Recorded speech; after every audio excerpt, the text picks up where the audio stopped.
Game 2 of Day 1 of the Austin Regional. It will be the hosts, the overall number 6 seed, the Texas Longhorns, the number 1 seed here, of course, in Austin, set to take on the OVC champions, the Eastern Illinois Panthers. The winner of this game will take on the Michigan Wolverines tomorrow afternoon. Michigan came from behind to knock off UCF. 4-3 was the final. 3 runs in the 6th inning. The big inning for that Michigan team that is now 1-0. UCF now into the losers bracket 0-1. They will take on the loser of this game tomorrow afternoon, as we got 3 games coming up tomorrow, but we still have... Offensively by Kendall Grover, the 2-time OVC Player of the Year, back-to-back OVC Player of the Year for Kendall Grover, and she's somebody that this team looks to for leadership and for that offensive power. It is a warm one here in Austin. Bevo's ready on, and Madison just mentioned their top hitter without question. The 2-time OVC Player of the Year is Kendall Grover. Came through in the clutch for them in the OVC Conference Tournament last week as well. Went 3 for 10 in that tournament. All 3 of her hits were extra base hits along with 4 walks. So there are a lot of teams that don't want to let her be the one that comes up with the game on the line. Abby Crane will lead things off. The wigs are a thing. Yes, for you will Eastern see the Illinois. wigs. Yes. Madison is ready with her wigs analysis as this game goes along. But the first pitch is thrown at 3:55 p.m. by Citlali Gutierrez in the circle to start things here for Texas. And we just talked about the Texas pitching staff and how they're trying to get back on track after a rough game against Texas A&M in that SEC tournament last week. And really for the pitching staff, it's been a little bit of a tough couple of weeks for the Texas Longhorns. Other teams have just been capitalizing on maybe just not as sharp for Texas in the circle.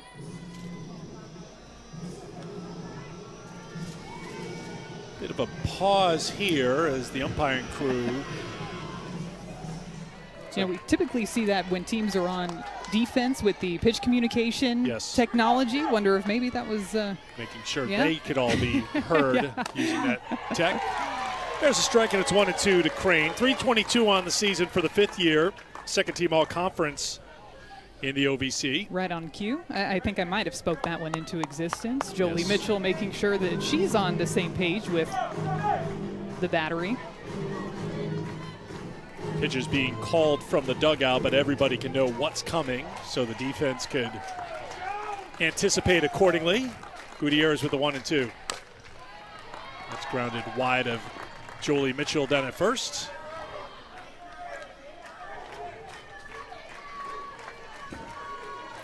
Eastern Illinois in Peoria won the Ohio Valley Championship. 1-2. Off the plate. Beating the number 2 seed, SIUE, in 8 innings. Co-head coaches, there's Dan Paulson working with his wife Christy. First year as the co-head coaches for Eastern Illinois. Abby Crane works the count full 3-2. Parkland College, junior college, the last 5 years, 205 wins, 58 wins a season ago. Slapped wide of Mia Scott at third. Abby Crane really making Citlali Gutierrez work in the first at-bat of this ball game. There's Christy Paulson standing in that EIU dugout. Good at-bat for Crane in the leadoff spot. You want to make that pitcher work, give your teammates plenty to look at. This is the 8th pitch of the at-bat. That runs inside, and Crane works a leadoff walk. Also, on a hot day, you want to make the opposing pitcher work a little bit. Bright sunshine right now, 95 degrees, but our thermometer in the sun is Did it go down a little bit from last game? 109 in the sun. Not by much. Just a little bit. I think the breeze picked up, cooled it off a half a degree. I think as game 1 began, you saw that needle not stop moving. It was actually like the second moving. hand on a clock. It was actually moving. Speaking of moving the needle, here is the best player for this Eastern Illinois team, Kendall Grover. Junior from Mooresville, Indiana. Down the middle from Gutierrez, it's 1-1. Be interested to see how Citlali Gutierrez decides to go after Kendall Grover in that OVC conference tournament. Grover saw a ton of changeups, a ton of curveballs away from her. Will Gutierrez go back to those off-speed pitches? Fouled off at the plate, and it's 1-2. Of course, Tegan Cavan is the ace of this Texas staff, but when you're the number 1 seed playing the number 4 seed, we've seen it through the years, you have an eye on game 2 of the series. But Mike White made it clear, we want to go with Citlali. We'd like to stay away from Tegan, but Eastern Illinois is a good team. If they're making Citlali work, he would go to Cavan if needed. This is lifted to center field, and it is back, and it's off the top of the wall. Sliding into third safely is Crane, and Kendall Grover continues to do Kendall Grover things in the NCAA tournament now. Finds herself in a 1-2 count, and she hits her 17th double of the season off of the wall out there in center field. Looks like this is a curveball that's trying to make its way outside, but notice how close and how on the plate Kendall Grover is with that back foot. Almost makes those outside pitches look like they're coming right down the middle, about a foot away from being a 2-run shot for Kendall Grover. But a stand-up double for Grover, and still nobody away in the top of the first inning. We talked to Kendall yesterday before Eastern Illinois had their first practice here at McCombs Field, and I don't think she's accustomed to getting a lot of pitches to hit because she's such a good hitter. But if she gets something near the plate, she says, my eyes get wide, and her eyes got wide there, and she took Gutierrez off the wall. So second and third, and nobody out for Eastern Illinois. And a close pitch, too, and a 2-strike count as well. Gutierrez trying to throw that curveball away to her, just didn't get away enough. Here's Abby Hatton.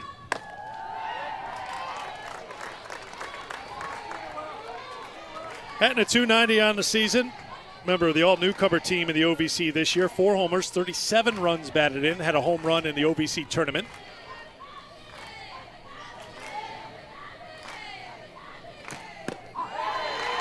One and two. That home run for Abby came in game 1 that they played against SIUE last weekend. Ended up playing them 3 times in that tournament.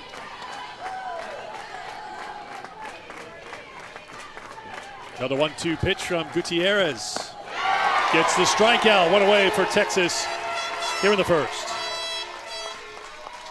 Pumps in the velocity here, 67 miles per hour on this pitch. Gutierrez getting ahead, and this time this pitch is well out of the zone. That's the hard drop ball that she's going to throw. 67 coming in. Going to see her work in that range in the mid-60s. That drop ball is her go-to pitch on both sides of the plate, but the key to her success is being able to throw 2 different types of off-speeds. You're going to see an off-speed curveball, so it's got a little bit of upspin to it, and you're also going to see that off-speed drop ball that has that downwards tumble. But her variety and variation in speeds is what makes her efficient out there in the circle. Off the plate to Alicia Frederick, and it's 2-0. Frederick, sophomore, who plays second base, .235 in the season with 3 home runs. Gutierrez made 2 appearances in the SEC tournament for Texas. Texas played in 2 games. 4 innings of work, 5 hits, 3 earned runs. This is sent out to left field. Moving towards it is Bennett, tagging up at third, and scoring the game's first run is Crane. 1-0 Panthers. Sacrifice fly for Frederick, her 32nd RBI of the season. A couple of quality at-bats strung together by this Eastern Illinois offense to start off the game. Starts off with a free pass and the double by Grover, and then Alicia Frederick, who had been swinging the bat really well in that OVC tournament, even though it didn't necessarily show up on the stat sheet, comes through with a big sacrifice fly to put the Panthers up early. Here's Carson Davey batting 5th. First team all-conference selection in the OVC. Takes ball 1.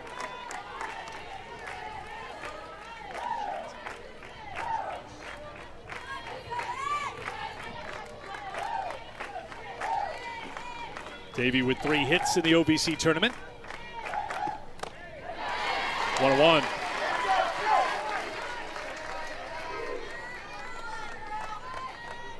One of the high water marks for Gutierrez this year was a gem she threw against Oklahoma State. But is now, of course, non-conference as Texas plays out of the SEC for the first time. This is chopped to third. Mia Scott over to first.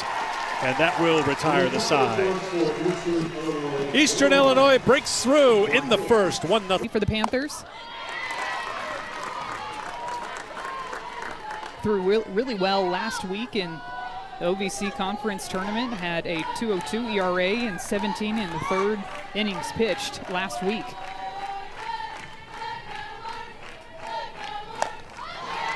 Slap foul by Maloney, who's down the count 0-2. Ashton's second team all-conference selection. Third on the team in hitting at .419. Had 4 hits and 6 at-bats in the SEC tournament. So she's on a pretty good run for the Longhorns. Ball 1.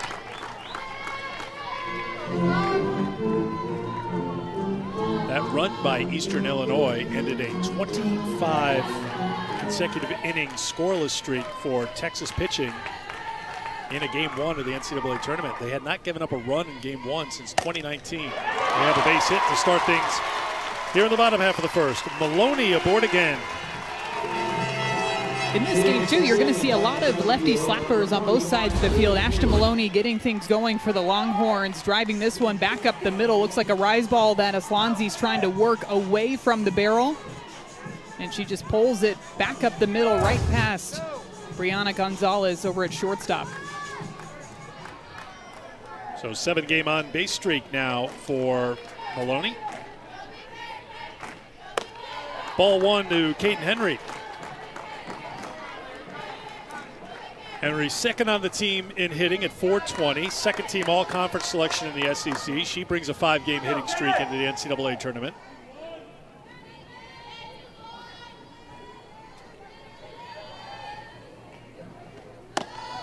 Ball from Oslanzi, who has been a workhorse for this Eastern Illinois team. 4th in Division I in starts this year.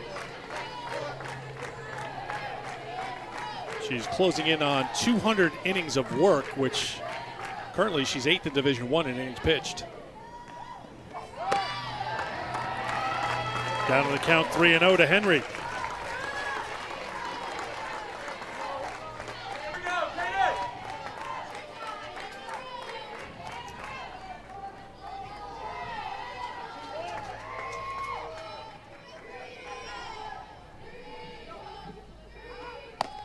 There's a strike, it's 3-1.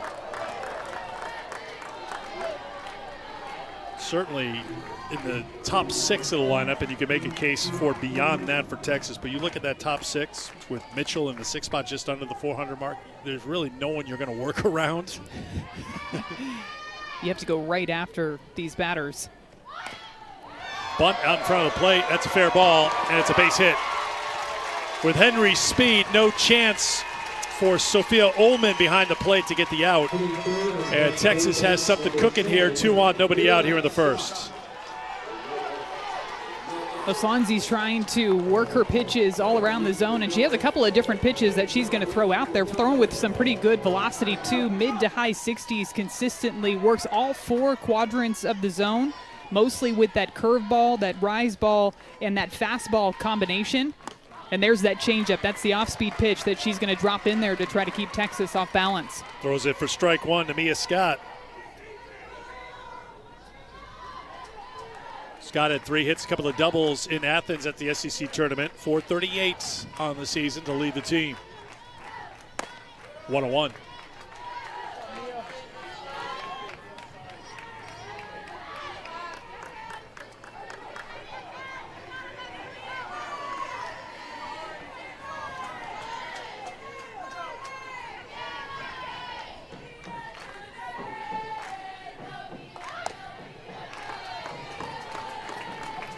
2-1.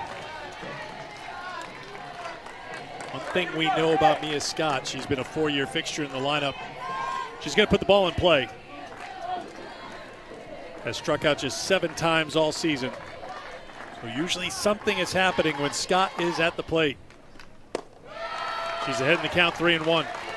And she was moving through the batter's box on a couple of pitches in this at-bat too. Looked like she was maybe going to lay down a bunt, and that's where it's really difficult for the infield defenses, especially the third baseman too, because she's somebody that brings so much power to the plate as well. 7 home runs on the season so far for Mia Scott, but she can drop a bunt. Slapped foul. Count is now 3-2. Had a big hit in that Ole Miss game last week at the SEC tournament. Walk-off double out to center field in game 1. 3-2 count, as I mentioned. Scott doesn't strike out. How aggressive does Mike White get with his base runners here with nobody out? Trying to put some pressure on Eastern Illinois. Let's see. Not going anywhere. Scott fouls another one off.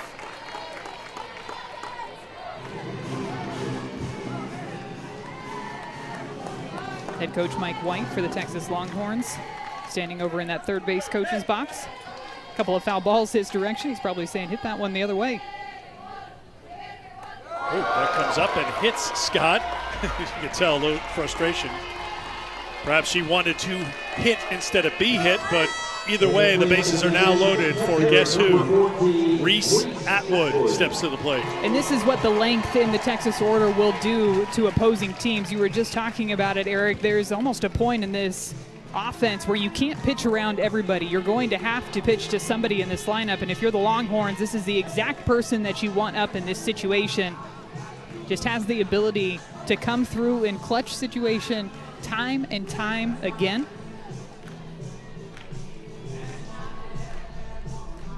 So multiple discussions right now in the circle for Eastern Illinois.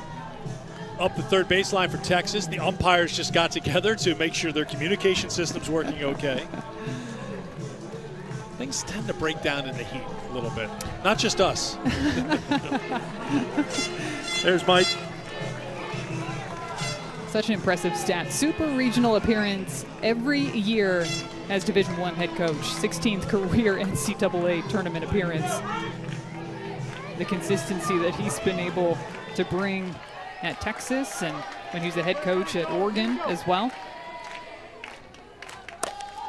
Ground ball by Atwood, gloved by the shortstop Gonzalez, but everybody's safe and a run scores. 1-0 Texas. Gonzalez did a good job to keep it on the infield, but because she went down to grab it, couldn't get the speedy Henry at third. Not much else Brianna Gonzalez can do on this play. Has to dive to try to stop this ball, but that's the speed of Caden Henry making all the difference, sliding straight into third base to just barely get to third before that throw got there. So it's an infield single and an RBI for Atwood, who is now 6 of 8 with the bases loaded this season, and there's strike one to Katie Stewart. Bases loaded for Texas. Nobody out for the dangerous Stewart, who's the team leader in RBI with 72. There's a strike, and it's 0-2. Early action for Eastern Illinois. Carly McKenzie, who's 7th in Division I in saves this season with 6. Madison mentioned how they use that combination in the circle. They may need to go to it early here. Stewart swung on and missed. Oslancy, big strikeout, went away. Oslancy pumps in the first 2 strikes, and then in an 0-2 count expands outside of the zone, goes back to that curveball. This time it's over in that left-handed batter's box, and Katie Stewart takes a big swing at that one. Gets right over her barrel. Here's Jolie Mitchell. Takes strike one.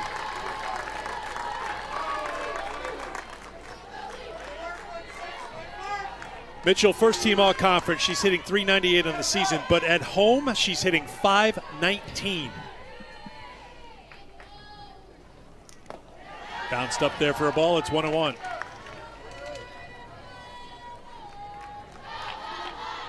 Batting almost .500 with runners in scoring position this season as well.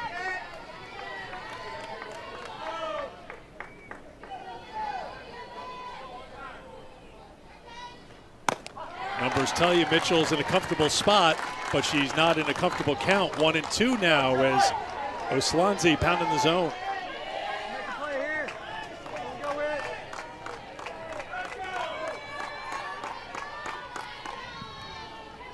The 1-2. Out of play.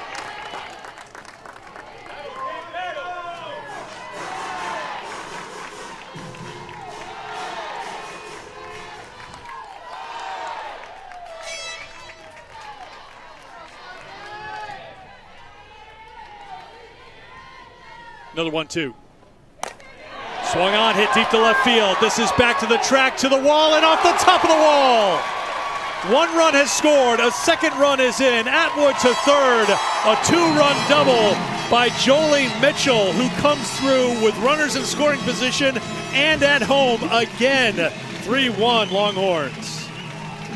It's the perfect situation for Jolie Mitchell. She wants to be playing here in Austin, and she wants people on the base paths, and this time she gets herself into a two-strike count here after going to some of those curveballs away. Oslanzi tries to bring in the changeup on the outer half, and Jolie Mitchell keeps her hands back just long enough to still be able to blast it off the very top of the wall out there in left field to score 2 more runs. If Grover was a foot away from a home run, I'm saying that was about 6 inches away. This is jammed out to right. Good catch by the right fielder, Cervini, tagging up and heading home as Atwood with the 4th Texas run, and taking third is Mitchell. 4-1 Longhorns. Simmons with an RBI.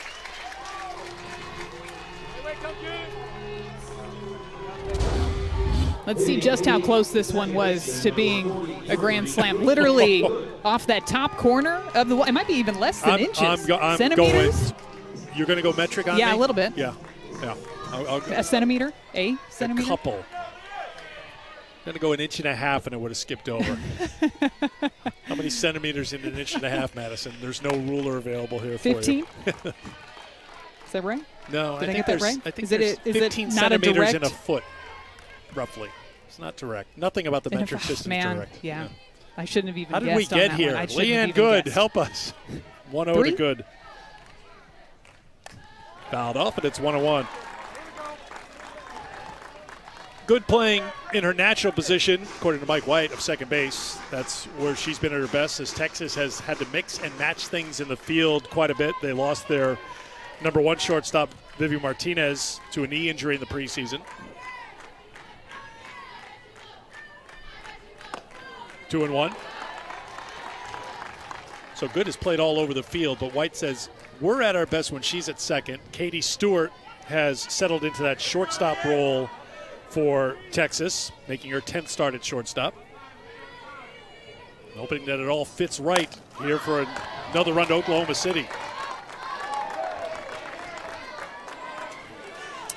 I'm just going to follow up on your question about the centimeters and 1.5 inches, and I would just like to throw myself under the bus here that I was way off the mark. There's, 2.5, roughly 2.5 centimeters. I said about 15 inch. centimeters in a foot. Yes. So that's, I tried to very subtly correct you as a good teammate would, but the competitive person that you are, the stickler, I have the to correct attention to myself. detail, yeah. Good to see, because Brianna joined the team late.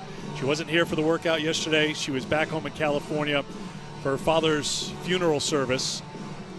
So she was there, and she wanted to be back here, the senior, with her teammates. It was obviously emotional time for everybody, but they were thrilled to have her back here. It's been emotional for her. You just think about everything she's been through in these last couple of weeks. She graduated less than a couple of weeks ago, and at graduation or after the ceremony, she posed for a photo there with her dad's photo in her hands. So our condolences to Bree and her entire family. She's obviously very connected. Just when she's in the on-deck circle, she's just kind of focusing on the moment and just trying to be present, but also have her dad in her thoughts as well. The adversity that she has had to go through and the strength that she has shown. You see her just taking a moment in that on-deck circle, a moment to herself, a moment to breathe just a little bit before stepping into the batter's box. Our hearts go out to her and the rest of her family. Gonzalez to the shortstop, Stewart, who can't handle it, and she's aboard to lead things off for Eastern Illinois here in the top of the second. So it's an error on Stewart, but it's a smile at first base from Gonzalez, and in that dugout a little bit too to have her on base here, but most importantly to have her back with this team. So she's aboard here for Eastern Illinois with nobody out. Here's Morgan Hantz.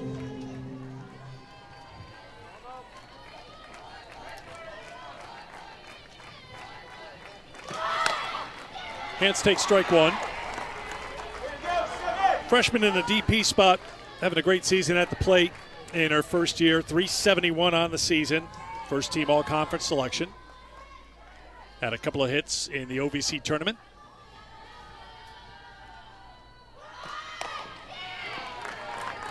Hans is another one of those triple threat lefties that you're going to see in this lineup for the Panthers. They've got 3 of them throughout the lineup. Talked to her a little bit just about what she's looking for when she's reading the situation. She's taking into account where the base runners are, how many outs there are, the pitcher that she's facing, but also where the defense is lined up, especially the left side of the infield. She's going to be down on the count now 1-2 because there was a time violation according to the home plate umpire. Second time violation that we've seen on a batter today. Now the batters have to be in the batter's box when that clock gets to 10 seconds. Co-head coach Dan Paulson having a quick conversation about the call. Michael Hers is our plate umpire today. See that clock taking all the way down to 7 seconds, and she's still out of the batter's box. That's why he went ahead and called a timing violation on the batter. So that violation results in a strike. It's now 1-2.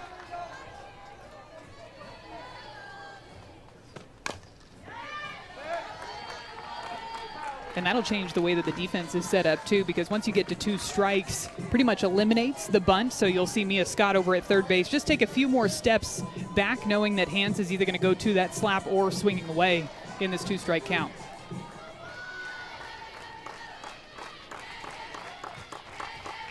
Another 1-2.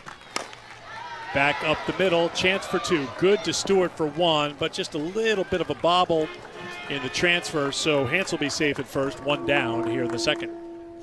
It looked like maybe that bobble had to do with the fact that Katie Stewart, I think, was anticipating that Leanne Good was going to go ahead and take that out at second base herself, and instead she decided to toss it over to 2 to get the lead runner. As we mentioned, 10th start now for Stewart at shortstop. You played the position at an All-American level at the University of Tennessee. It's hard. We talked to Katie about it yesterday. She played shortstop in high school. She's a sophomore, so it's not like it's ancient history. Officials timeout here. So the umpires chatting.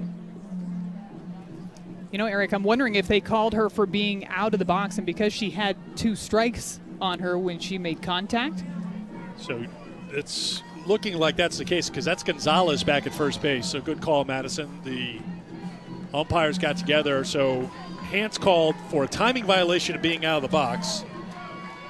Not how she envisioned her first at-bat of the NCAA tournament in her career would go, but it's Gonzalez back at first with 1 out. And here is Ullman.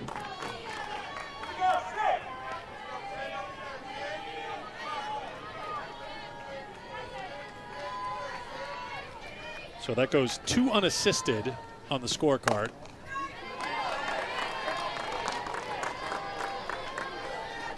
Two 2-0 the count to the number 8 hitter Ullman, the sophomore catcher at .237 on the season.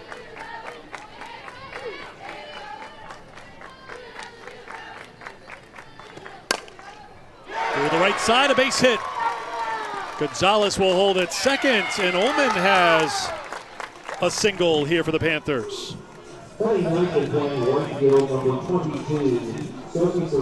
Seen a couple of really good swings from the Panthers against Gutierrez. This is another drop ball low and outside, and she drops the barrel on this pitch. You see how far back in the batter's box she is, anticipating the drop on that ball, and drives it out to right field for a base hit. Number 9 hitter Sophie Cervini steps in. Action over in that Texas bullpen. Sophia Simpson getting loose. And Mike White heading out to the circle. I don't think it's much of a secret for Texas. They've got Kavan. What do they have after that in the circle? As we mentioned before, Gutierrez has had some great moments for Texas in her career. 11 wins last year. Opponents hit just .230 against her. Was good against Oklahoma State in a victory this year, but she's been trying to find her rhythm again. Mac Morgan also on that staff. Cam Salmon, you just saw Simpson in the bullpen. I think that's the big question, as you talked about at the very top of the telecast.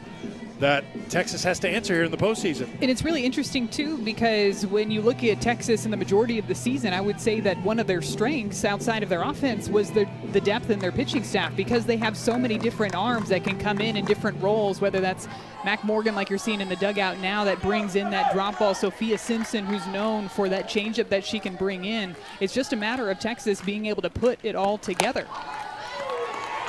And some of the sharpness and the consistency that we're used to seeing from some of the pitchers in the circle, we just haven't seen that as of late from the Longhorns. 1-1 to Cervini.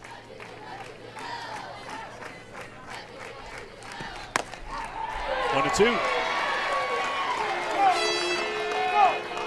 Cervini has NCAA tournament experience while playing with Omaha. This is her first year with Southern Illinois. That misses for a ball. It's 2-2. Played in the 2023 NCAA tournament. Grover and Gonzalez played for Eastern Illinois in the tournament 2 years ago. They were in the Evanston Regional, went 0-2. Popped up and playable for Mitchell in foul ground. 2 down. Nice way to bounce back there for Citlali Gutierrez. She had been working in those drop balls too. I think that's a big pitch for her to be able to locate that drop ball consistently down in the zone for strikes. And then off of that, that's when you can use the off-speed drop. That's when you can use the off-speed curveball.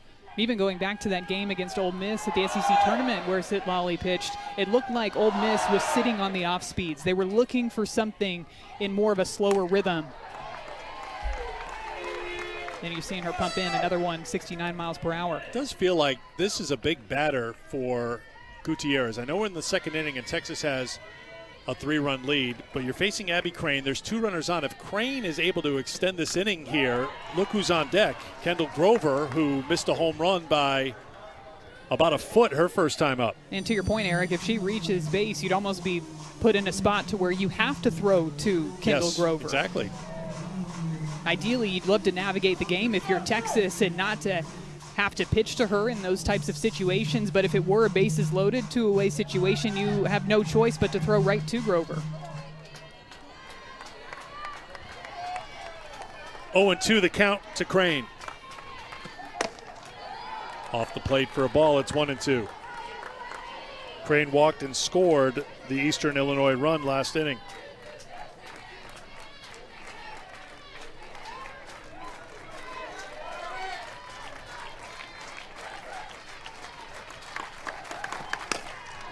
Ground ball fielded by Stewart.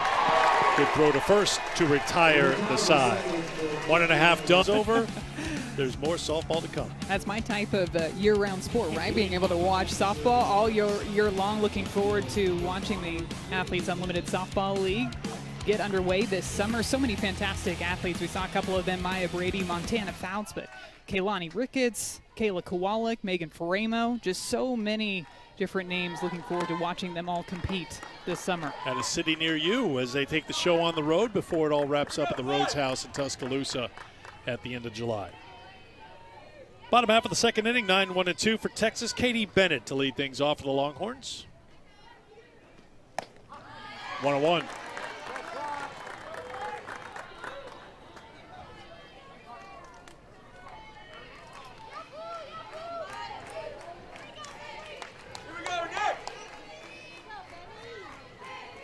Four in the first for Texas. First 4 reached. Julie Mitchell with the big hit, 2-run double. Katie Simmons had a sacrifice fly for an RBI. Reese Atwood had an RBI single on the infield.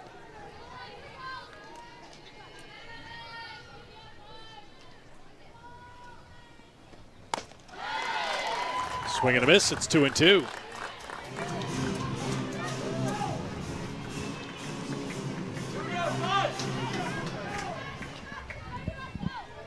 Longhorns fell behind here in the regional opener on their home field, 1-0 after the first at-bat for the Panthers.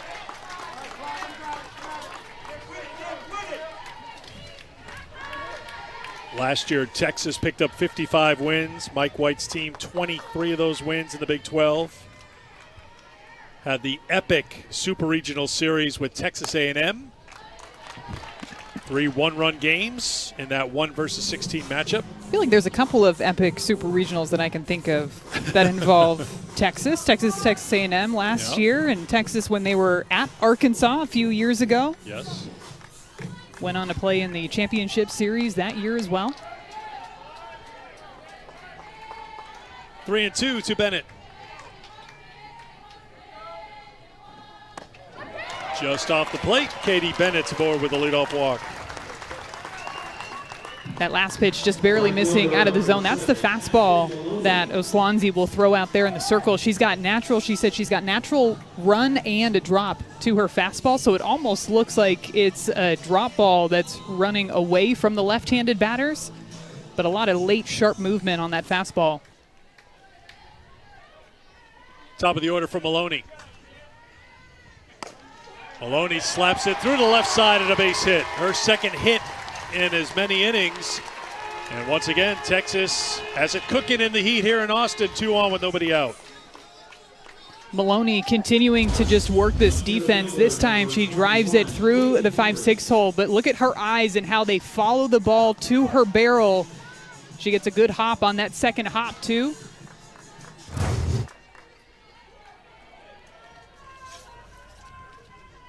Here's Caden Henry. Reached on a bunt single and scored last inning. Strike 1.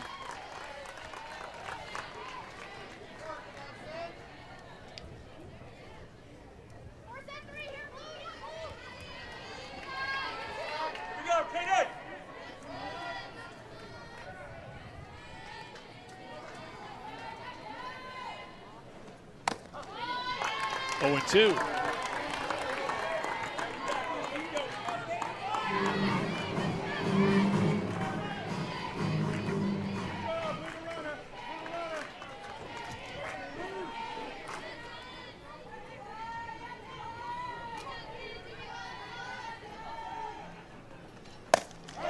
Line drive, double play.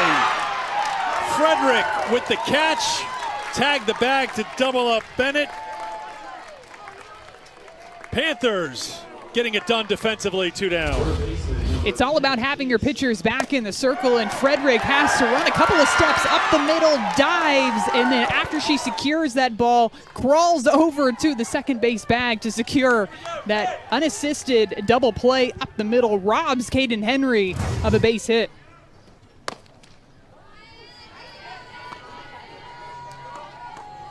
Ball 1 to Mia Scott, who was hit by a pitch and scored in the first.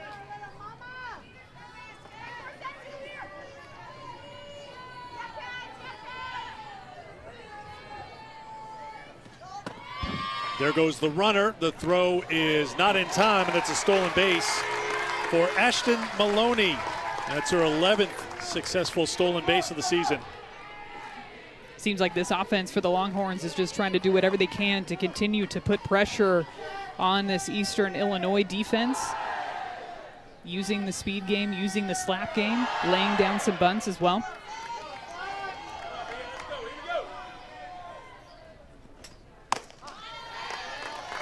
Two and 1.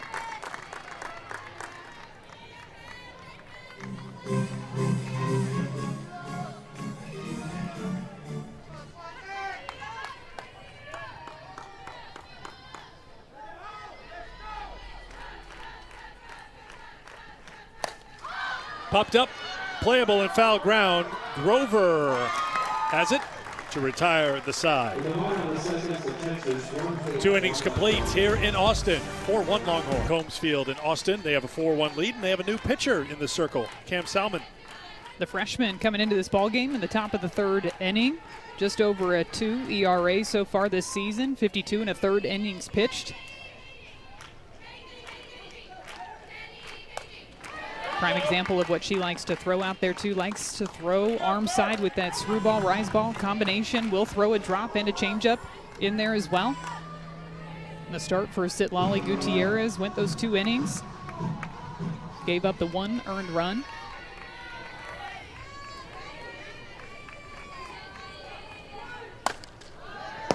Grover lines it foul. Grover just missed her 11th home run of the season, her first at-bat. Had a double off the top of the wall, raising her average to .414. We got a chance to talk with her, and you know, I love chatting hitting with anybody that will give me the time to sit there and talk about hitting. And everybody will. Yeah. It was really fun just hearing what goes through Kendall Grover's mind when she steps into the batter's box too, and where she likes to stand in the batter's box on top of that. You can see where her back foot is. She puts it all the way in the back of the batter's box, and her toe is right up on that chalk line. She said she's somebody that just has really quick hands through the zone, so moving all the way in the back of the batter's box helps her see those pitches just a little bit longer to be on time for them. You can see just how quick her hands are on those foul balls there. Even swings a little bit of a heavier bat too. She said she's swinging a drop 9 bat. Typically you'll see batters swing a drop 10 bat, which the drop 10 means how much it weighs the ounces in comparison to the length of the bat. Off speed from Salmon, misses inside, and the count's now 3-2. Well, whatever Kendall is doing with the bat or otherwise, her stance, place in the box, it's working, because she came into the NCAA tournament with an OPS of 1232. Second place on Eastern Illinois, Hatton at a 793. That's a 409 difference in OPS from 1 to 2. And she said she used to be just a little bit further up in the box, but the adjustment of moving all the way to the back has really worked out for her. She thinks the game really well too, and she thinks a lot about how pitchers are going to attack her up at the plate and some of the trends that she sees in the way that pitchers throw to her. Off speed, backhanded at third by Mia Scotts. Over to first. The dangerous Grover is retired. One down. Changeups is one pitch that Kendall Grover sees a lot of, and that's what Salmon likes to throw out there in the circle, and that's what she got Kendall Grover to ground out to third on. She'll work both parts of the zone, works up and down in the zone. Up in the zone, she's going to throw those screw balls and those rise balls, and down in the zone, she will work that drop mostly to the glove side of the plate. Did some good things for Texas in that second to last SEC series of the season. That was when they were swept by Oklahoma, but she was one of the bright spots for the Longhorns. Texas wrapped up the season back home with a series sweep of Kentucky before heading to Athens, where they went 1-1 in the SEC tournament. Fouled off by Hatton. Count now 1-1.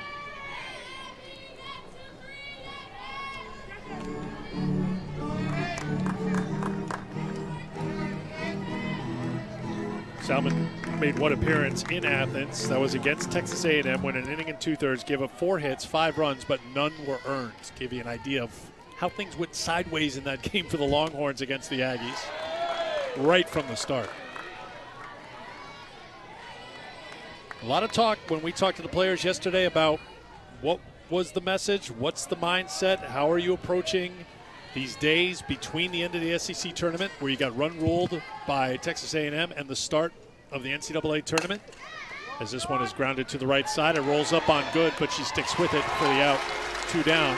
One word that kept coming up, Madison, was communication. Jolie Mitchell pointed that out more than once. And it's the communication not just in the dugout or not just leading up to the game, but the communication on the field specifically too, constantly chatting with one another, what the situation is, who's up to the plate, and also some of that encouragement too. And you're seeing them in between pitches. They'll even take a couple of steps in towards the circle. You're seeing them constantly talking to each other throughout today's game, and that was definitely a point of emphasis for this team coming into the weekend.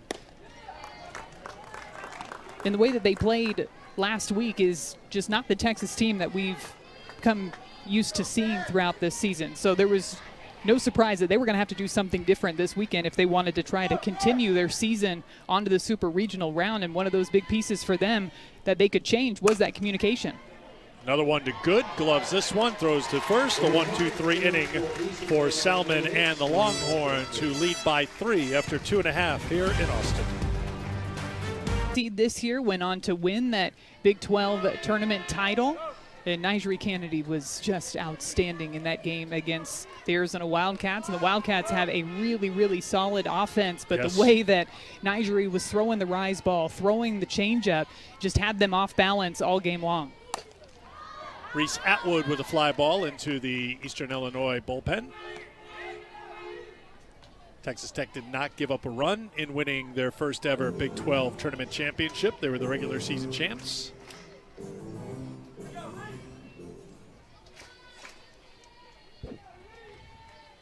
Atwood singled in a run and scored in the first.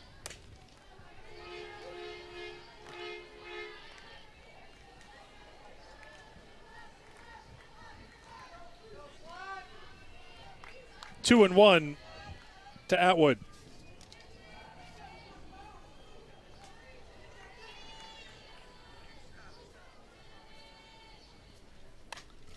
Added to her Texas record for runs batted in the first inning, now with 205 in her career.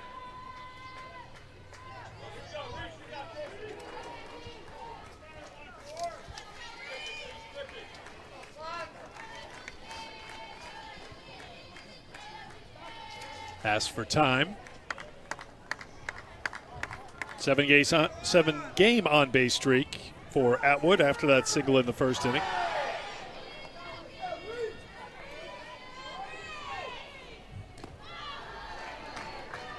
Tried to work the changeup there, just misses low out of the zone.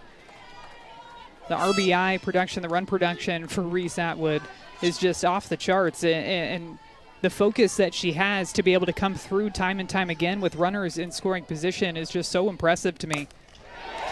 Comes through at the plate with a leadoff single here in the third for Texas. 2 for 2 today. The way that she's able to adjust even within an at-bat, too, to see a bunch of different pitches. Oslanzi goes back with the curveball. That was a pitch that she got Reese Atwood to foul off earlier in the at-bat. This one just misses a little bit more on the plate, and Atwood is all over it, driving it up the middle. But that comes, especially in a 2-strike count, a little bit of anticipation on Reese Atwood's part. After seeing that changeup that missed down in the dirt, you can almost kind of take a chance that Oslanzi's not going to come back-to-back with that changeup, that she's going to go back to the high-velocity stuff, and she does, and she rips it out to center field. Pinch runner for the catcher, Atwood, is Adea Wallace. Sophomore is at first with nobody out, and here is Katie Stewart. And this is a solid single to left field. Wallace to second, Stewart now 1 for 2. And these base hits are absolutely smoked off of the bat of the Longhorns. Katie Stewart on time for this one. Another curveball again. Just ropes it right through that 5-6 hole out to left field. She is so strong when she's moving through the zone. We've been hearing horns, and now I thought they were car horns, but that is no car horn. No, that is not no a car horn. I think you can hear that in College Station in Lubbock. As we talked about all the success. You know, it's like that one is got a good amount of electrical tape holding up. The guy on the right with the compressed air horn, I just wondered, does he have reserves there? That thing just can't go on forever. The other ones we saw, those things look like they're built for the weekend. Looks like it's got like the batteries for power tools is what I'm envisioning, but just connected to horns. The quadruple horn. Quad horn, we quad like to horn, call it, yeah. Quad horn. Bounced up to Mitchell. 2-1. The quad horn heard us talking about it. Oh, there it is. Right, there yeah. it is. Okay, so Power it looks tools. like it's like a drill. Now, the battery pack, I know that doesn't last forever, although it's a lithium 5.0. There's still a green light. Yeah, There's the green light. They're here for the weekend. Brace yourself. Mitchell out of play. Now, do they have it that way, too, because they brought spare batteries and they can switch out the battery pack on the bottom? Well, I think somebody just gave me a reminder. I'm like, well, you can't have air horns in the stadium. The NCAA would not allow that, but I think – we got technically those horns are outside the stadium, but like it's so cozy. This ballpark is like shoehorned into this little spot on the side of campus that You're not really outside the stadium, but like technically you are. I think it's the sound is bouncing off of the buildings too. It's bouncing off of us up here in the press box, bouncing at this point off it's just bouncing in between your That's ears. very too. true. Yeah, very it's stuck true. there now. Yep. That is definitely what I'm hearing in my ears right now. Popped up. Gonzalez under it for the out. Mitchell retired, one away. Just thinking about the preparation and packing for the horns too. I mean, the electrical tape to know that the pole was going to be out there that you could set up the quad horn on. They've done this a time or two. Our first time here as a broadcast team, you had been here as a player. Yes. But as a broadcast team was a couple of weeks ago for the Kentucky series. So we're still learning things. Obviously, there is some sort of horn competition going on with the converted power tools. They definitely have an itchy trigger finger here. You know, like we're hearing the horn for just random stuff now. Simmons brought in a run with a sacrifice fly. This is hit well to right field. Drifting back as Cervelli makes the catch. The runners hold position, and a couple of important outs for Aslancy here after Atwood and Stewart started the inning with solid singles. Nearly identical fly ball outs to Katie Simmons out to right field. And that infield fly ball to shortstop for Jolie Mitchell, to your point, Eric, just when Texas felt like they were starting to get a bit more of that offensive momentum going after those back-to-back base hits. A couple of outs shifts it in the other direction. Off of the pitcher to Gonzalez, looking for the force and getting it. 1-6-4 on the force out, and we'll see how the pitcher is after taking a hard shot. I think McKenzie's going to laugh that one off, because any way to get out of an inning. First year as head coach with Dan, it's hard to do to get to the NCAA tournament. What's this season been like for you? It's been magical for our first year. We couldn't ask for anything more, but the players have been amazing, and we're just excited for them to be able to experience this. So. And Coach, Dan Paulson was talking to us yesterday about the grittiness that this team showed and the resilience that they showed last week at the OVC conference tournament. What are some intangibles that this team can take into this week here in the regional in Austin? Yeah, I mean, we preach blank jersey on the front of the opponent, you know, so it doesn't matter who we're playing, they'll compete, and we're hoping today they can just grit it out. So, Christy, I think you've got the grit. Yes, you're absolutely. Keeping that up there, that's good, and it's just two of your best players doing this too. We appreciate your time. Congratulations, and best of luck the rest of the way. There's the number 1 and 2 hitter in the lineup, by the way, for the Panthers, taking care of the visor, hat, and glove balancing act on their head coach. We talked to him, because if you look at it, Abby Crane's a 5th year, Kendall Grover Jr. They had great success at Eastern Illinois under Tara Archibald. We just talked about Texas Tech. She's now the pitching coach at Texas Tech, working with Nigel Kennedy as Davey steps in. But it's a challenge. New coaching staff comes in, new ideas, and you got to get to know the players, and the players got to get to know you. And they've been on the same page, it would seem, from the start. Line foul.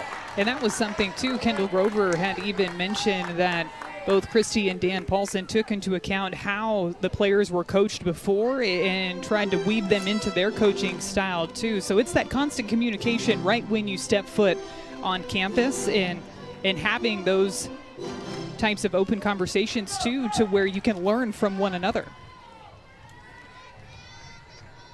1-1 the count to Davey. Dan Paulson told us yesterday that they had kind of an icebreaker their first day as a coaching staff meeting the players. So they had a scavenger hunt on campus. And if you won the scavenger hunt, you got a get out of pulling the tarp free card. Now remember, we're talking OVC. You got to get dirty. You got to pull the tarp. Ground ball to Mitchell, and Davey is retired. And one of the players that got one of those cards was Kendall Grover.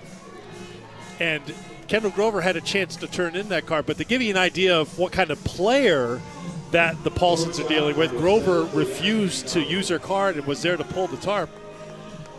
On one of the last days of the year. Yeah, wanted to be there with her team. If her team Right. was going to be there pulling the tarp, that's just the type of leader she is, leads by example for the Panthers, and she wanted to be there right alongside of her teammates to help pull the tarp. Gonzalez at the plate, swing and a miss for strike one. Reached on an error back in the second inning.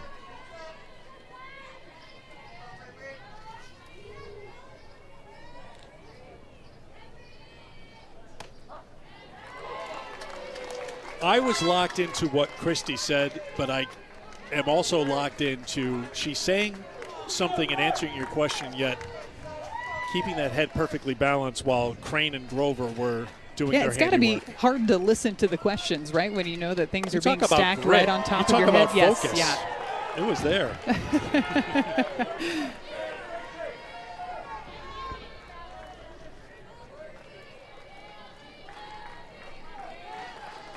One and two the count to Gonzalez. Off speed, Gonzalez waits on it, and it's going to be another error on Katie Stewart. I started to ask you before about making that change and becoming the everyday shortstop in the SEC and now carrying over into the NCAA tournament. I think that's a big ask. It is, and especially when you're not used to playing the position, the game can almost speed up at times for you. You can see Katie Stewart trying to charge this one, and her momentum is taking her over towards first base. And on some of those in-between hops, especially when they're mishit off the end of the bat, you almost have to rely on your arm strength and try to field that one right in front of you and then fire across the diamond. But those are all things that she's learning after being thrown right into the fire. Bennett will haul in the fly ball off the bat of Hance for the second out of the inning. We were talking to Katie Stewart and some of the other players just about her playing shortstop, and one of the first people that wanted to jump in and say something was Tegan Kavan, and just how much respect she has for Katie Stewart to be willing to go out there and play shortstop, even though she's not necessarily used to the position. But a lot of other players jumped in too, speaking very highly of the job that Katie Stewart has done in that position.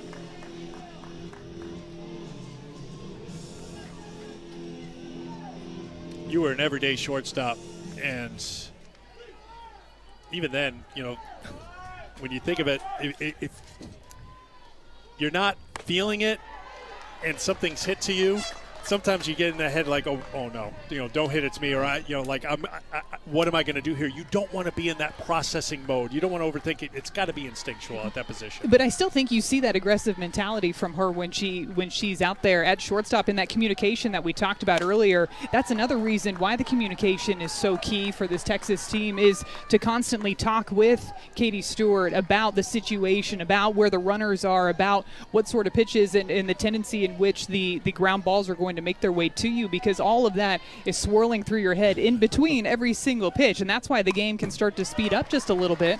But knowing that you're talking with your teammates through each and every situation, I think can help slow things down just a little bit. And you mentioned what Kavan had said.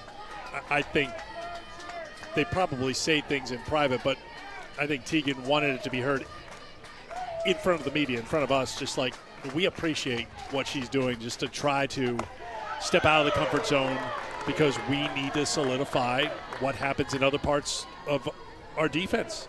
And that means good at second base, as we talked about before.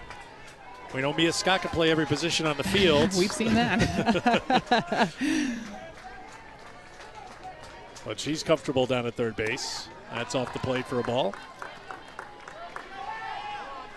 I do think it speaks volumes, too, when you do hear it from your teammates and the appreciation that Tegan Kavan showed towards Katie Stewart, because everybody wants to go out there and do the best that they can for their team. They want to come through for the team, and to hear things like that, I think can be very impactful.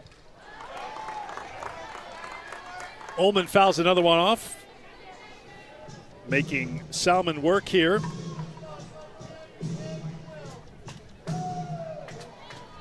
Fly ball to Hance was the first hitter for Eastern Illinois to do something other than hitting it on the ground against the Texas reliever.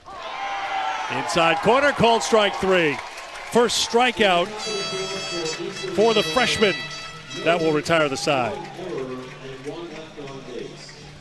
We'll have a chat with 4-1, and Joined now by Texas head coach Mike White. Mike, you look good in burnt orange. I don't know about sunburnt orange, but yeah. What's the heat like down there for you and, more importantly, your players? Well, I think we're somewhat used to it, but it is pretty hot. So, it's nice in the dugout, that's for sure. And, Coach, offensively for you guys, able to put up 4 runs back in that first inning. Had a couple of hard hits in the third. What do you want to see to try to put some more runs up on the board? Yeah, we're getting people on base. We're doing a good job, and it was great to answer the, being down 1-0 straight away. So it was good to get 4 runs there and take some pressure off. But now we just need to continue to get people on and drive them in. All right, Mike, keep cool. Hey, thank you. Welcome. He is used to it, but doesn't need to mean you like it.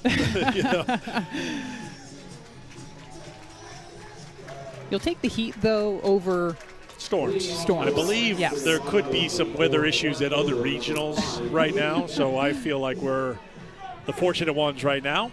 Sunshine, but hot's in the 90s here in Austin. KD Bennett to lead off for Texas here in the home half of the 4th inning.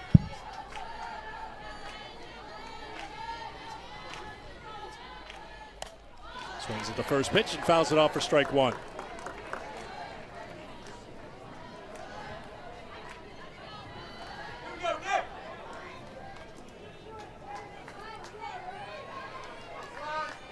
Bennett walked and was doubled off seconds back in the 2nd inning. Big cut, and it's 0-2.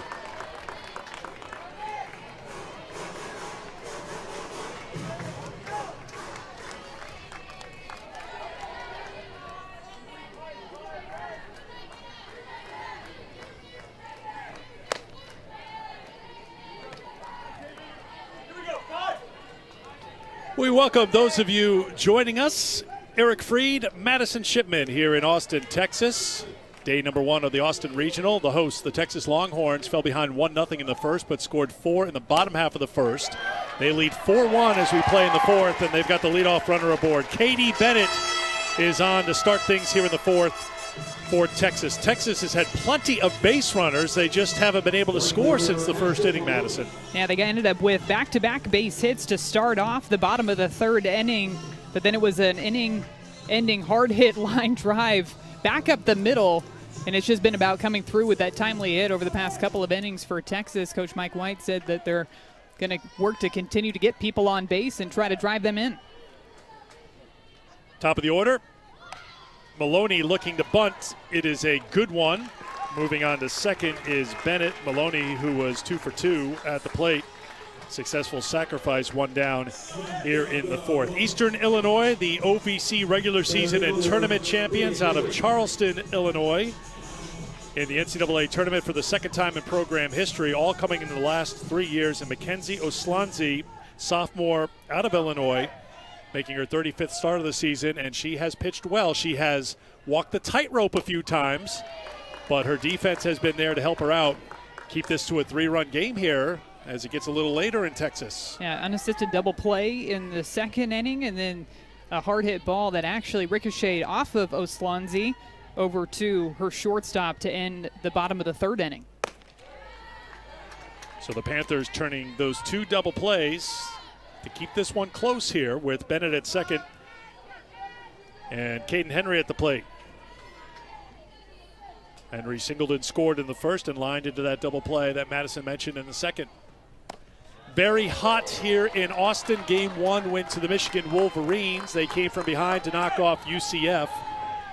And the field temperature has been over that century mark since we started here. The umbrellas have been out.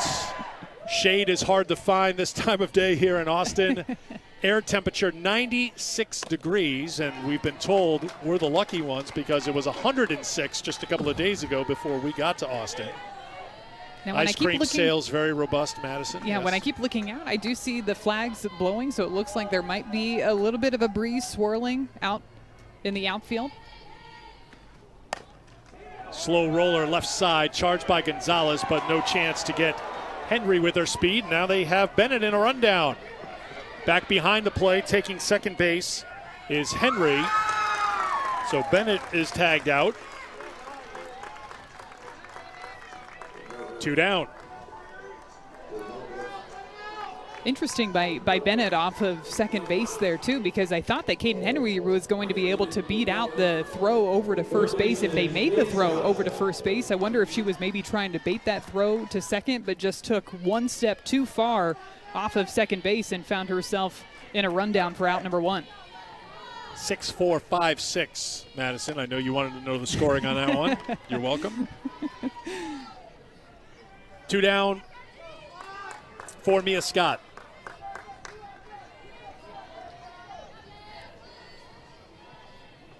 Scott was hit by a pitch and scored in the first, fouled out in the second. 2-0.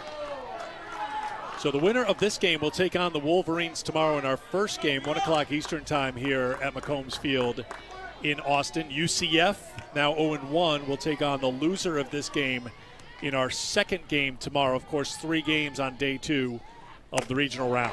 This is slapped out the left field, hit well by Scott and off the wall. It's an RBI for Mia Scott, who cruises into second base. Henry scores, 5-1 Texas.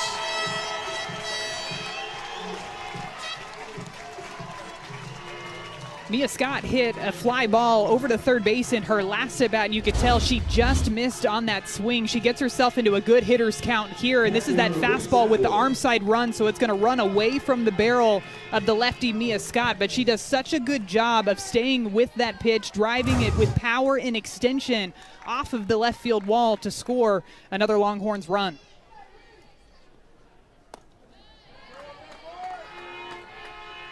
Here's Reese Atwood.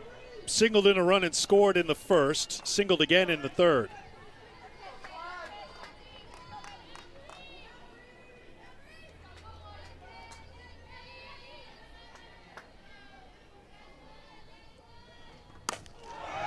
Atwood with a solid single to center field. It's an RBI for Reese Atwood, her second of the game.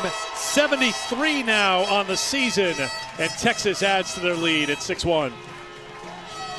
You can tell with the way that Reese Atwood is swinging the bat, too, that she is right on time for these pitches that Oslanzi's bringing in there. This is one of those curveballs diving down and away to Reese Atwood, but she gets her barrel on plane so quick that it feels like that softball is on her barrel for an eternity. That's where the power comes from when she swings the bat, and a nice read by Mia Scott at second base, too, knowing that that line drive was just barely 6 feet off of the ground, took off immediately on contact, and was able to score easily from second base. The only person who probably has watched more of Reese Atwood's swings on tape than Reese Atwood is Madison Shipman. I've watched a lot of her swings. You're a a big lot fan. of her walk-off home runs, walk-off grand slams, walk-off base hits. So Oslanzi is heading off. Carly McKenzie is coming up. Fouled off by Katie Stewart. In less than 2 minutes, if you're watching on the SEC Network, we're going to get you to LSU and southeastern Louisiana. If you want to stick with us, we're on the ESPN app. Many of you tuning in for Eastern Illinois and Texas already there, so if you're watching on the app, nothing to do, but if you're joining us on SEC Network, there's going to be a change in about a minute, so just giving you a heads up.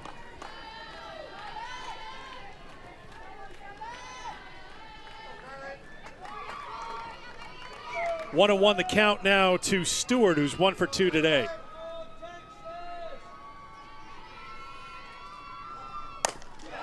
Hit hard, straightaway center field and off the wall. Atwood being held at third. It's a single off the wall for Stewart, her second hit of the day. Third straight hit for Texas. That might be one of the hardest hit singles that you're going to see hit. Katie Stewart with this pitch up and outside, gets her barrel underneath this pitch, and look at the leg drive too. She's using that lower half to drive the ball with authority out to center field, and another ball that we've seen hit off of the wall in today's ball game. First and third with 2 down here in the fourth. Fouled off by Mitchell. All right, off to LSU for those on the SEC Network.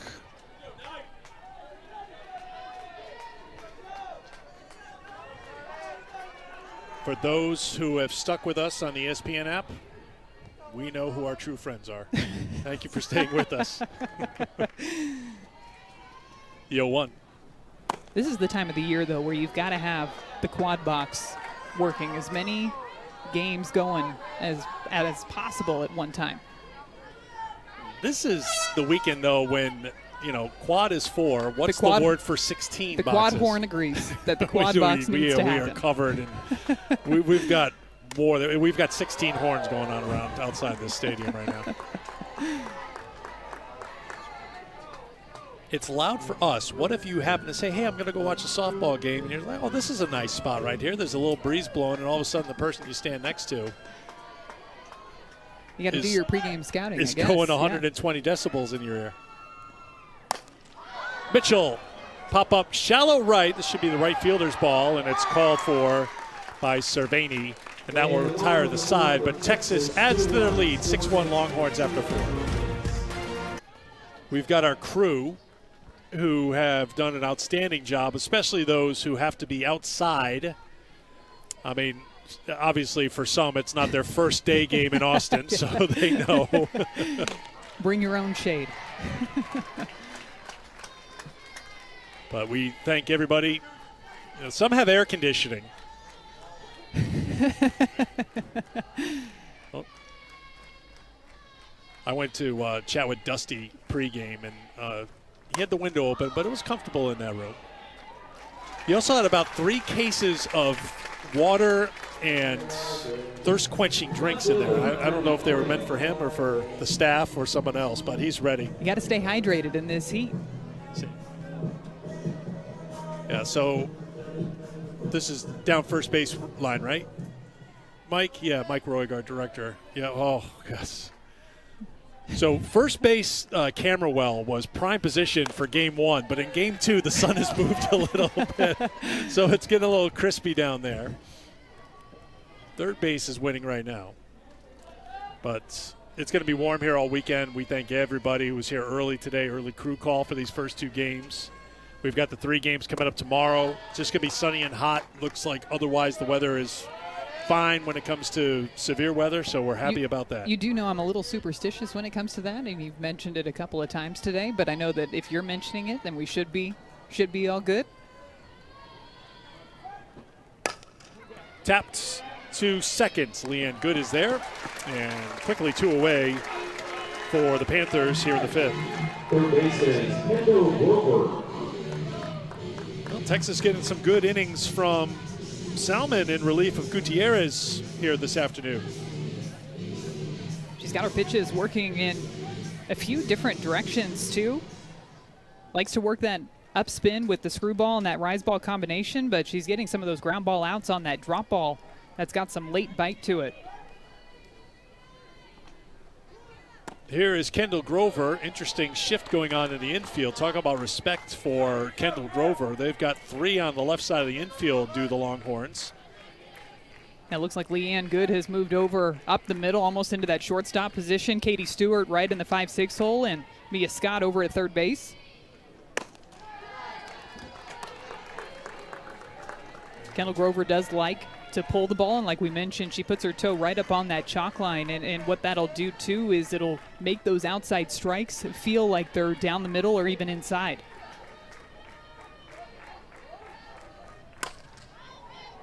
Grover fouls it off. It's 2-1. Kendall doubled in the first, grounded out in the third. She's 1 for 2. As we mentioned earlier, the player of the year in the Ohio Valley Conference for the 2nd consecutive year.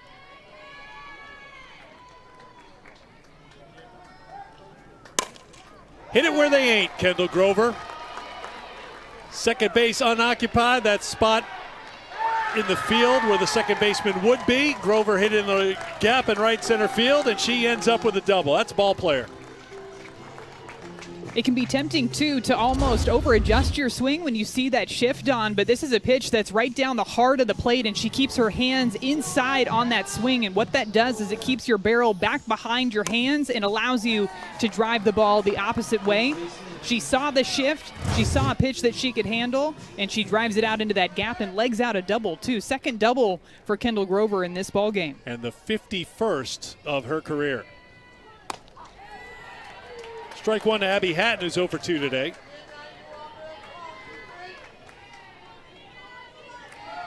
Now, by my count, too, for Kendall Grover, she's got 5 hits going over the past week, going back to that OVC tournament. All 5 of them are extra base hits. You are correct, Maddie. She was 3 for 10 in Peoria at the OVC tournament with 2 doubles and a triple.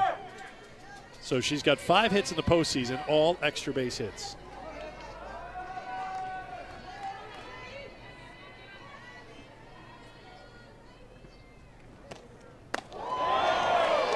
Salmon spins one up there. It was so slow, the speed didn't register on our radar gun. Fooled everybody. Busts out the changeup here. Looks like it clips the bottom part of the zone. Doesn't get the call. Looked like a strike. Counts 2-1. 3-1.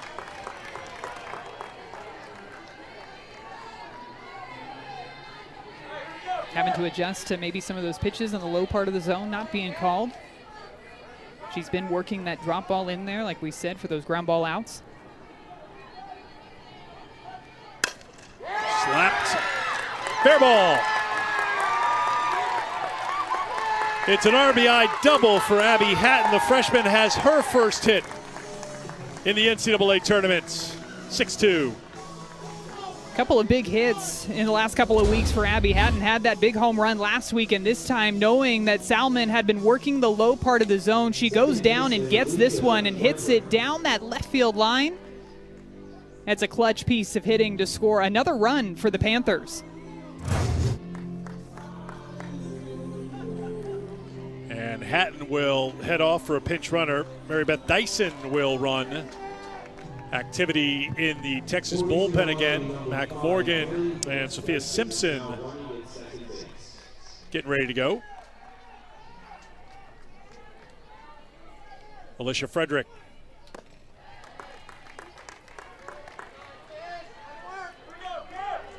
For Abby Hatton, her 38th RBI of the season.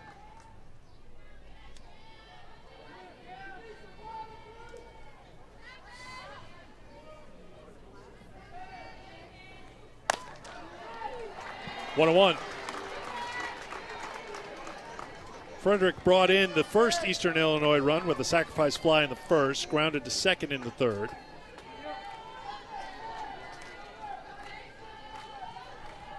Four postseason RBI for Frederick. Down in the count now, 1-2.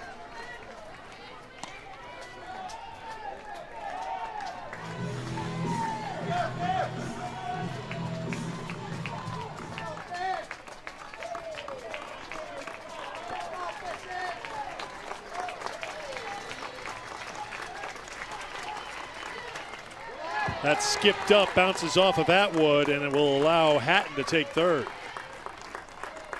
In that 1-2 count, Salmon trying to miss low with the drop ball. It skips up right in front of Reese, back behind the plate. She's not able to keep that one in front of her, allows the runner to advance another 60 feet over to third base. Clarification, Dyson pinch running at third.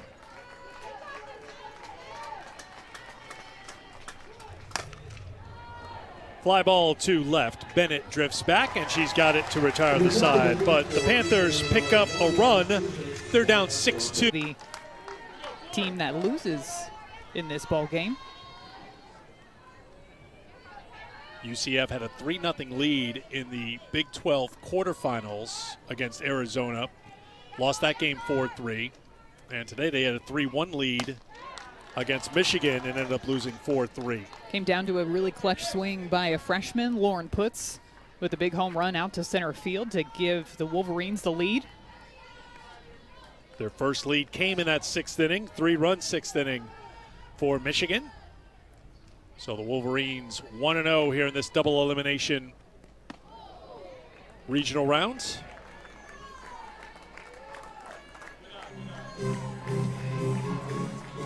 Katie Simmons leading things off for Texas, 0 for 1 with an RBI, sacrifice fly back in the first.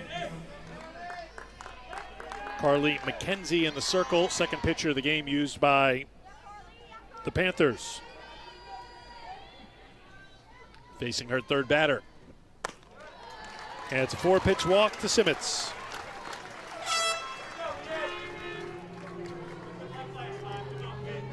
Second baseman, Leanne Good. We'll have a pinch runner for Simmons. Shylin Brister will head down to first. For Texas, coming to right at first base, number 11, Shylin Brister. And Leanne Good will step into the batter's box for the Longhorns. Leanne hit the ball hard. Her last at bat, that was the ball that ended up ricocheting off of Oslanzi in the circle, just went right to Gonzalez at shortstop. Good, trying to bunt her way on. It's a perfect push bunt single for Leanne Good. 2 on for the Longhorns here in the 5th. Maybe a little bit of miscommunication on the infield for the Panthers, too, with Frederick over at second base, Abby Hatton at first base. Hatton comes in, goes back initially to first base, with Frederick going over to cover second base. That's one of those situations where the pitcher is going to have to come out of the circle to try to cover those bunts down the first base line. Here's the number 9 hitter, Katie Bennett. She looks to bunt and pops it in the air, but charging was Grover from third, so she can grab it. Strike 1.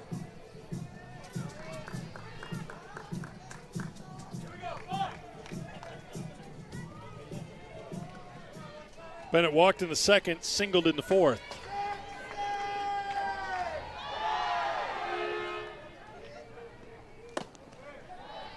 One and 1.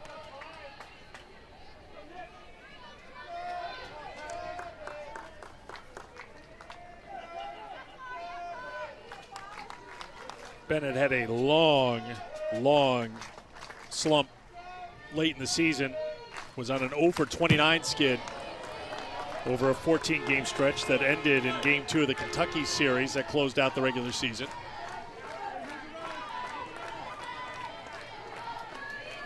Worked her way through that slump. Trying to find little postseason momentum. Had a hit in the SEC tournament, has a hit here today. Got a piece.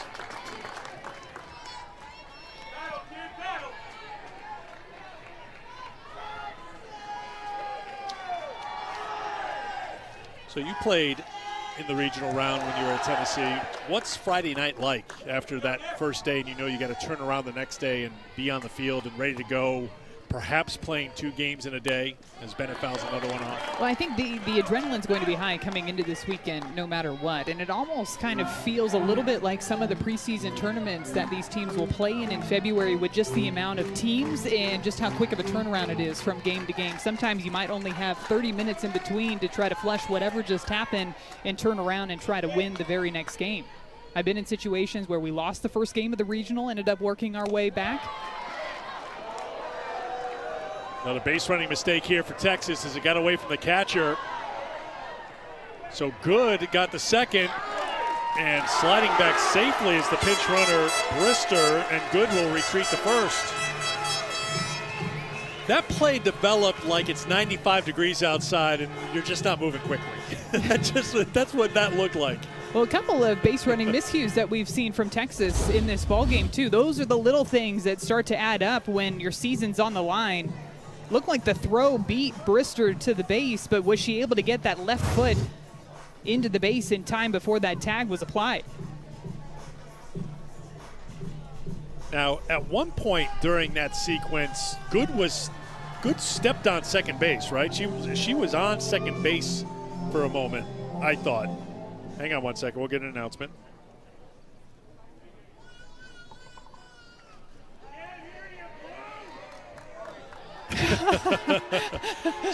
He just said sorry. My lip reading is really good. I know sorry because I've said it plenty of times. But a little problem with the microphone, and now we're going to get an assist to turn it on. So we could not hear the announcement.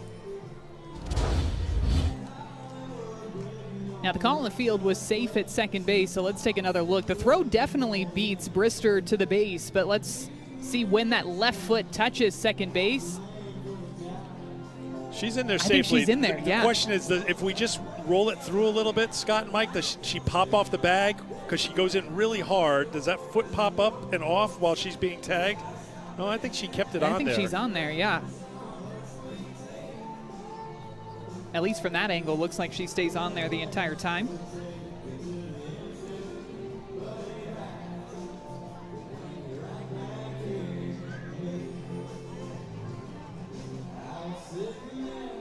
It's when the first contact's made with the glove and is the first point of contact when the glove hits Brister's left leg, because if so, I do think that her left foot gets in there in time. So, as a reminder, in the NCAA tournament, there's central replay review in Pittsburgh. So it's being reviewed right now in Pittsburgh. The umpires head off the field to hook up and listen in on what Pittsburgh decides on the challenge.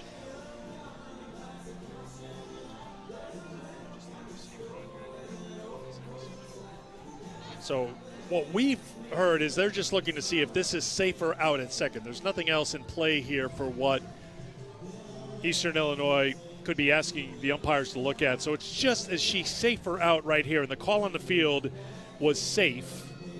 And is her foot already on the base there? That's the question. And also, the call on the field was safe. So you're looking for that indisputable evidence to overturn the call on the field.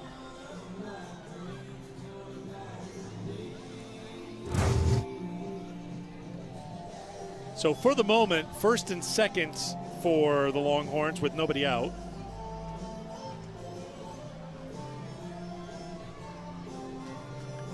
And just something to keep in mind, too, as you're watching our region and other regions, if a replay takes a little while, it could be because Pittsburgh's got a lot of plays that they're looking at one time. We just don't know. So it could be something that might be cut and dry, but it could be in the queue in Pittsburgh in order to review it. So you may have some fans get a little anxious and impatient here, but we'll all be patient as they review this play. Yeah. It looks to me, Madison, like the foot gets in there and then the tag on the belt. Yeah, is the foot in there now and then the tag's applied?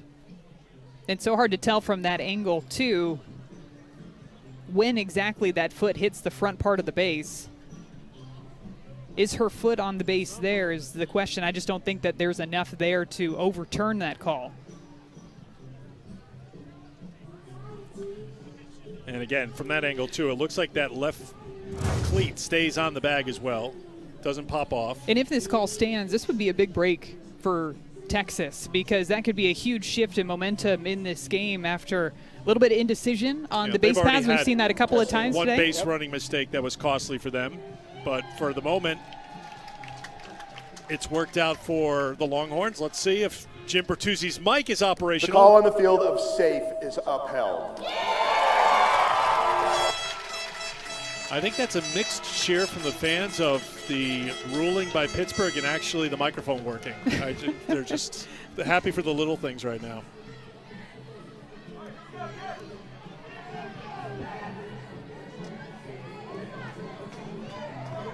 Really close at second, though, and like we just talked about, that's a huge break for Texas in this spot, especially now with nobody away, with a runner over in scoring position.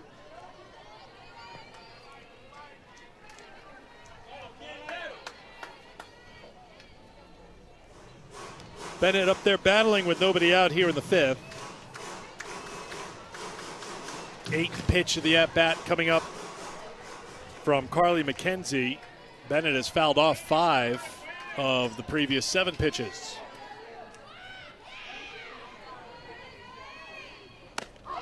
Called strike 3. McKenzie gets the strikeout, 1 down. Really nice pitch by Carly McKenzie, and she's somebody that likes to work the rise ball on different planes, likes to throw that curveball, so she usually stays on the glove side of the plate, but this time this pitch is almost working a little bit more like a screwball with that arm side run to it, right about thigh high, and gets the call for strike 3. Top of the order for Ashton Maloney. The junior singled and scored in the first, singled and stole a base in the second, and sacrificed in the fourth.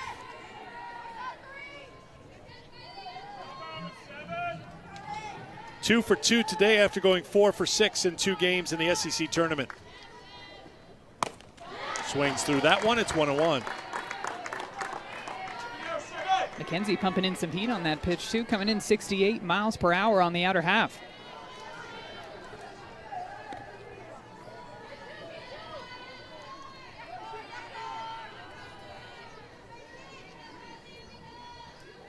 1-1. 1-2.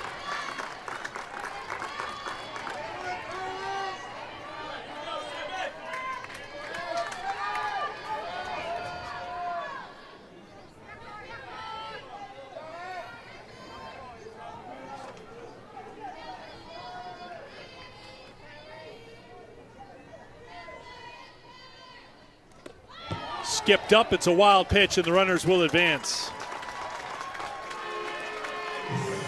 Just looks like this pitch slips out of the hand of McKenzie, trying to work that pitch on the outer half again. Just lets go of it a bit too soon and bounces a bit out in front of Sophia Ullman back behind the plate.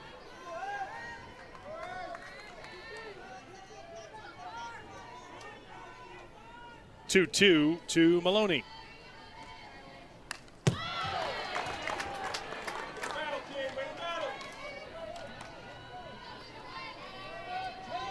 Texas spent 5 weeks as a #1 team this season.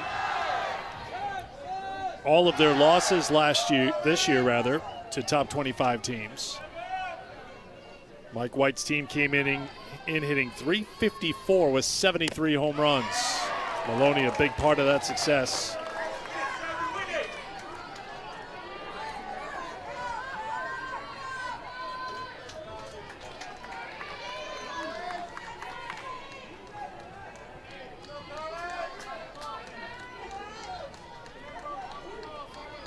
Has worked the count full, 3-2. Slaps, fair ball. Here's one run. Maloney digging hard, didn't hesitate, rounding first. She's in the second base, and Texas has a 5-run lead now in the 5th. Brister comes around to score. What a day for Ashton Maloney, just setting the tone right at the top of this order. Base hits in the first inning, base hit in the second inning, and now another base hit here in the 5th inning down that left field line, and keeping her eyes on this ball the entire time as she's running down that first baseline. No hesitation as she rounds first base, heads into second, scores a run, and now 2 more runners over in scoring position. Give Maloney 78 hits on the season with her 3 hits here today. Team leader in that category. And it's the 5th most for a player in a single season in Texas history. Sophia Ullman going out to chat with McKenzie. While they talk, I have a chance to tell you that the one place to go, your one-stop shopping source for everything about the NCAA tournament, Madison Shipman. 7 innings live. You won't miss a minute of the action from the softball regionals. Best live action on the ESPN app. Every game, every big moment on the road to the Women's College World Series, and only on the ESPN networks. You talked about the quad box. They got the 16 box going in the studio. Chris and the crew. That misses for a ball. Didn't miss by much. Caden Henry has scored twice today.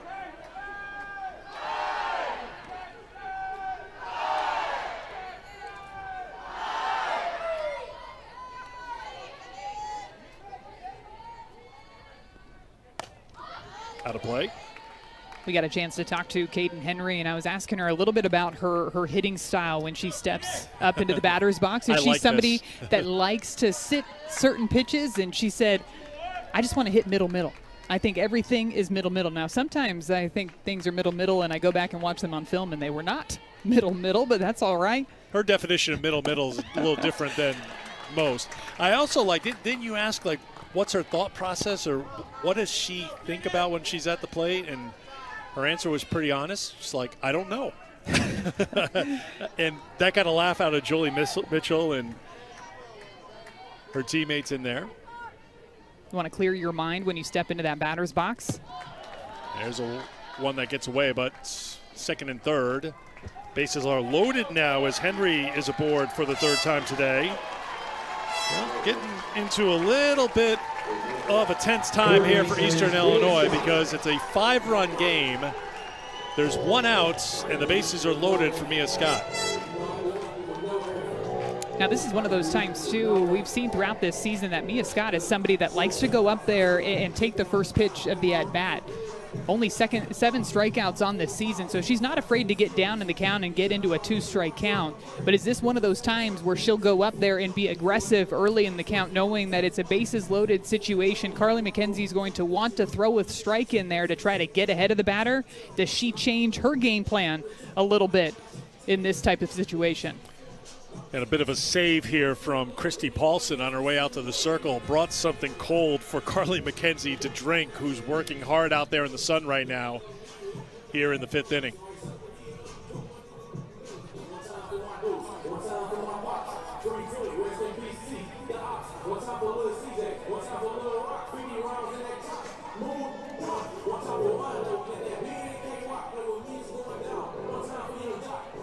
So you do the math. You're up by 8, and the home team in the 5th inning. Game's over. Right now, the advantage is 5, and the bases are loaded for Mia Scott. Scott hit by a pitch and scored in the first, fouled out in the second, doubled in a run in the fourth.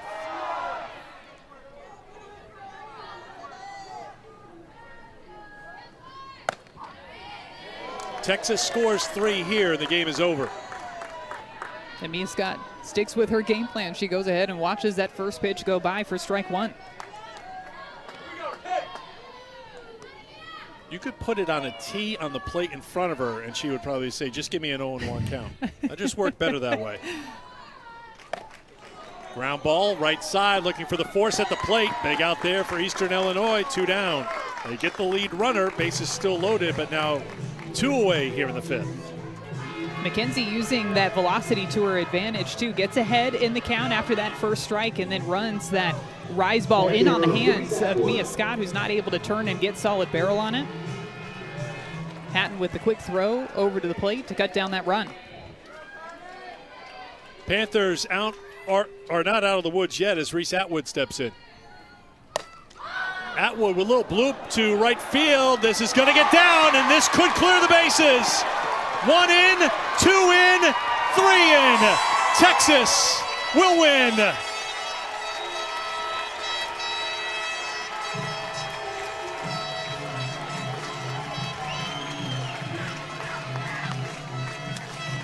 Another moment for Reese Atwood in this Texas Longhorns team where she's been the one to come through when the team needs a hit. She's been able to get the job done, and that's because she doesn't let the moment get too big. She knows that just being able to place the ball out in the outfield is going to get it done for her team. She does exactly that, and the Longhorns with a run rule win in Game 1 for them in this Austin Regional. She's had some harder hits than that one, but that's got to feel pretty satisfying. It drops in for a 3-run single, and Texas wins it. 5 RBI today for Reese Atwood, giving her 76 for the season. And this Texas lineup, you talked about it right at the very top, while they have some questions about the pitching and how much they can get from their staff, the lineup just rakes. 15 hits in 5 innings today for Texas. And you know the run support just gives that pitching staff confidence, knowing that there are so many different players at any time that could come through in the biggest moment.